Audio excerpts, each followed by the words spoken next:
Hello friends, welcome back to my YouTube channel. आशा करती हूँ कि आप सभी स्वस्थ एवं मस्त होंगे। चलिए तो आज की क्लास हम लोग कंटिन्यू करते हैं। कल हम लोग नीटिंग के बारे में पढ़ रहे थे, ठीक है। तो नीटिंग जो होती है वो मुख्य रूप से दो प्रकार की होती है, वेफ्ट नीटिंग और वार्प नीटिंग, ठीक है। हम लोग इसके बारे में देखेंगे कि वेफ्ट नीटिंग क्या होती है और वार्प नीटिंग क्या होती है।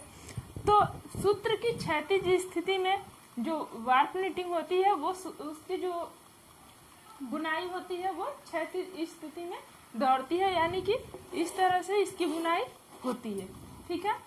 और फंदों को एक दूसरे में समान कोण पर जोड़ा जाता है। जो फंदे होते हैं उसको एक दूसरे पर एक समान मतलब कि एक बराबर कोण पर ही जोड़ा जाता है, एक दूसरे के ऊपर नीचे, ठीक है। जुड़ाव क्षैतिज रूप में होता है और यह जो जुड़ाव होता है वो सीधे क्षैतिज रूप में होता है, ठीक है। क्योंकि ये हाथ से बनाई जाती है तो इसलिए इसमें अधिक से अधिक डिजाइनों का प्रयोग किया जा सकता है। दोनों ओर खिंचाव या इसमें जो वार्प नीटिंग होती है इसमें दोनों ओर से खिंचाव होता है। आप लोगों ने हाथ से बुना हुआ स्वेटर देखा होगा, तो स्वेटर को अगर इस तरह से फैलाइए तब भी वो फैलेगा, ऊपर से फैलाइए तब भी फैलेगा, क्योंकि वो हाथ द्वारा और मशीन द्वारा दोनों।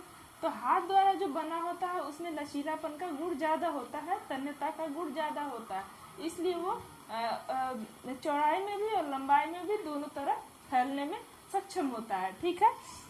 हाथ या मशीन से ये दोनों प्रकार से बुनाई किया जा सकता है। यह वृत्ताकार और चपटाकार मतलब मनचाहे आकार में जो वार्प नीटिंग है उसको बनाया जा सकता है, ठीक है। नेक्स्ट देखेंगे वेफ्ट नीटिंग। वेफ्ट नीटिंग जो होता है वो लंबवत स्थिति में जाता है और इसके जो फंदे होते हैं वो एक दूसरे के समीप मतलब कि देखिए जो वार्प नीटिंग होती है वो सीधे आकार में जुड़ता है, ठीक है, और ऐसे, ठीक है। फिर इस पे ऐसे मतलब सीधे आकार में जुड़ता जाता है। और जो वेफ्ट नीटिंग होती है वो थोड़ी सी तिरछी आकार लिए हुए जुड़ती है, ठीक है। इसलिए ये जो वेफ्ट नीटिंग होती है वो तैरता हुआ नजर आता है और जो वार्प नीटिंग होता है वो क्षैतिज दिशा में सीधे सीधे जाता है, ठीक है। और इसमें भी एक दूसरे से समीप में ही जोड़ते हुए लूप को चले आगे की ओर वस्त्र की बुनाई करते जाते हैं, ठीक है। इसका जो जुड़ाव होता है वो तिरछा होता है, ये थोड़ा सा तिरछा रूप में होता है, इसीलिए ये तैरता हुआ नमूना दिखाई पड़ता है, ठीक है। और यह उच्च उत्पादकता के लिए प्रयोग किया जाता है, मतलब कि ये व्यवसायिक दृष्टि से उपयोग किया जाता है और इसकी बुनाई जो होती है वो सिर्फ और सिर्फ मशीन से की जाती है, वेफ्ट नीटिंग की, ठीक है। और इसका जो खिंचाव होता है वो सिर्फ एक ओर होता है, आड़ी दिशा में। आप लोग खरीदा हुआ स्वेटर देखिएगा तो उसको जब आप लोग खींचेंगे तो बहुत ज्यादा लंबाई में नहीं खींचेगा, सिर्फ चौड़ाई में खींचेगा, आड़ी मतलब आड़ी में खींचेगा और लंबाई में कम खींचेगा, नहीं न के बराबर, ठीक है ना। तो जो वेफ्ट नीटिंग होती है वो सिर्फ और सिर्फ क्या है कि मशीन द्वारा ही बनाई जाती है और इसकी उत्पादकता जो होती है वो उच्च होती है, क्योंकि ये व्यावसायिक रूप से प्रयोग किया जाता है और ये इससे सजावटी के वस्त्र, अपहोल्स्ट्री के वस्त्र और मोजे, हजरी के वस्त्र, ये सभी वस्त्र मतलब लगभग सब प्रकार के वस्त्रों को बुना जाता है। और इससे एक जैसे आप लोगों ने वुलन सूट का कपड़ा देखा होगा और भी बहुत सारे ऊनी वस्त्र मिलते हैं जो कि उसे काट करके कपड़े की सिलाई भी की जा सकती है और स्टिचिंग वाला भी मिलता है। तो इस प्रकार से वस्त्र वेफ्ट नीटिंग से बनते हैं और वार्प नीटिंग से जैसे मन चाहे वैसे वस्त्र बना सकते हैं। क्लियर है। अब हम देखेंगे वेफ्ट नीटिंग के लिए प्रयोग की जाने वाली मशीन। तो ये मुख्य रूप से दो प्रकार की होती है, एक होती है वृत्ताकार, 3 वृत्ताकार मशीन और दूसरा होता है 3 फ्लैट बेड मशीन, ठीक है। अब देखेंगे कि जो वेफ्ट नीटिंग है उसकी संरचना या टाँके कितने प्रकार के होते हैं। तो ये मुख्य रूप से 6 प्रकार के होते हैं। तो इसमें देखेंगे पहला हाथ से निट किए गए वस्त्र। हाथ से निट किए गए जो वस्त्र होते हैं वो हाथ द्वारा बनाए जाते हैं और इसमें जितने भी जितना मन चाहे डिजाइन का प्रयोग किया जा सकता है। ठीक है, नेक्स्ट है सादे टाँके या जर्सी। जर्सी को ही सादा टाँका भी कहते हैं और इसमें मुख्य रूप से 2 प्रकार के टाँकों का प्रयोग किया जाता है, टक स्टिच और छोड़ी गई या तैरती हुई। ये भी हाथ द्वारा बनाई गई डिजाइन के ही आधार पर बनाया जाता है। इसका एक तरफ उल्टा होता है और एक तरफ सीधा। तो इससे सबसे पहले होजियारी और मोजे और स्वेटर, इन सब चीज़ों को बनाने के लिए प्रयोग किया गया था। ठीक है, तो इस प्रकार से ये जो इसकी जो डिजाइन होती है वो तैरती हुई सी नजर आती है और इसमें काफ़ी तन्यता और लचीलापन का गुण पाया जाता है। वेफ्ट निटिंग की संरचना हम लोग देख रहे थे। ये मुख्य रूप से 6 प्रकार की होती है, हाथ द्वारा, सादे या जर्सी टाँके द्वारा, रिब स्टिच, पर्ल स्टिच और इंटरलॉक स्टिच और नॉवेल्टी। ठीक है, तो इसमें से पिछली बार एग्जाम में पूछा गया था पर्ल टाँके के बारे में कि पर्ल टाँका कौन सा टाँका होता है। ठीक है, तो हाथ से तो इसकी बुनाई हाथ द्वारा की जाती है।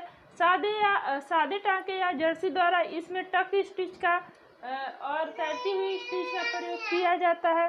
तो इसमें वस्त्र का जो भाग होता है वो सीधा और उल्टा निश्चित होता है और इसमें टाँके की पट्टी आड़े और दौड़ती हुई नजर आती है। ठीक है, इससे जो बने वस्त्र होते हैं, स्वेटर, शर्ट, टी शर्ट इत्यादि, इससे बनाए जाते हैं जर्सी टाँके से।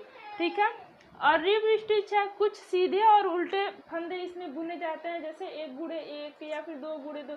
मतलब कि अगर दो सीधा टाँका बुना जाएगा तो 2 उल्टा टाँका भी बुना जाएगा और इस पद्धति को अकॉर्डियन पद्धति कहा जाता है। ठीक है, तो इसके भी जो टाँके होते हैं वो मुख्य रूप से 5 प्रकार के होते हैं। रिब स्टिच के टाँके, पूर्ण कार्डियन, अर्धा कार्डियन, इंटरलॉक, केबल, डबल नेट, इन 5 प्रकार से ये रिब स्टिच की बुनाई की जाती है। ठीक है, नेक्स्ट है पर्ल स्टिच, जो कि एग्जाम में पूछा जाता है और ये मोस्ट इम्पॉर्टेंट भी है।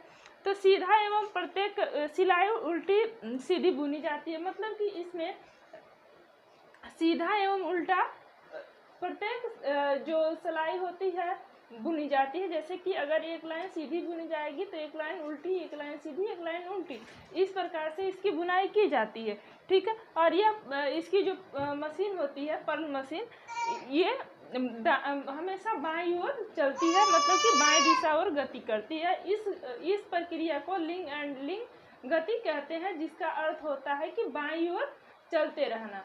ठीक है, और नेक्स्ट है इंटरलॉक और नॉवेल्टी टाँका। तो इंटरलॉक और नॉवेल्टी टाँका भी रिब स्टिच की ही भांति किए जाते हैं। देखेंगे वार्प निटिंग के बारे में। तो वार्प निटिंग की जो मशीन है वो सन 1880 में संयुक्त राज्य कैसर द्वारा बनाई गई है और इस मशीन यह जो मशीन बनी है वो मुख्य रूप से 4 प्रकार से बनाई गई है। एक ट्रिकॉट, दूसरा है रेसेल, सिंप्लेक्स और मिलेनिज।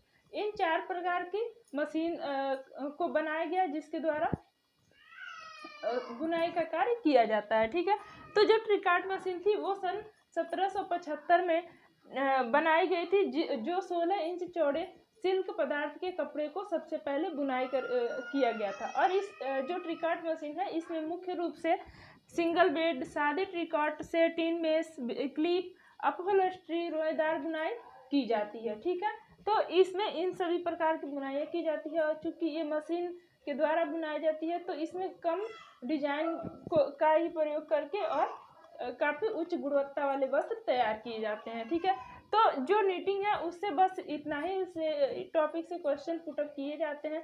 तो आज हम लोग का नीटिंग का टॉपिक कंप्लीट हुआ। अगर मेरी वीडियो अच्छी लगे तो आप लोग ज़्यादा से ज़्यादा लोगों को शेयर कीजिए, लाइक कीजिए, सब्सक्राइब कीजिए और कमेंट करना मत भूलिए। Thank you for watching.